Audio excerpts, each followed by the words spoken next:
education? Generally, you want education to be like as close to a video game as possible, like a good video game. Like, you do not need to tell your kid to play video games. They will play video games on autopilot all day. So if you can make it interactive and engaging, then you can make education far more compelling and far easier to do. So you really want to disconnect the whole grade level thing from the subjects. Allow people to progress at the fastest pace that they can or are interested in each subject. It seems like a really obvious thing. I mean, I think like most teaching today is a lot like vaudeville, where and as a result, it's just not that compelling. It's like somebody standing up there and lecturing to you, and they've done the same lecture several years in a row. They're not necessarily all that engaged or in doing it. Do you agree with Peter Thiel about the unnecessariness of university, higher education?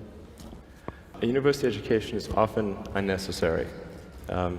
That's not to say it's unnecessary for all people, but I think you probably learn about as much, or the vast majority of what you're going to learn there in the first 2 years, and most of it is from your classmates.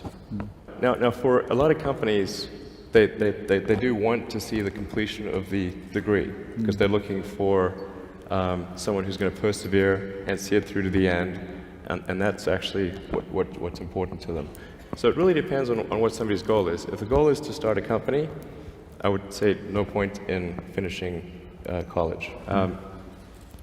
So I think that's how it should be, and it shouldn't be that you've got like these grades where people move in lockstep, and so everyone goes through, goes like normally, we'll go through English, math, science, and so forth from like 5th grade to 6th grade to 7th grade, like it's an assembly line. But people are not objects on an assembly line. That's a ridiculous notion.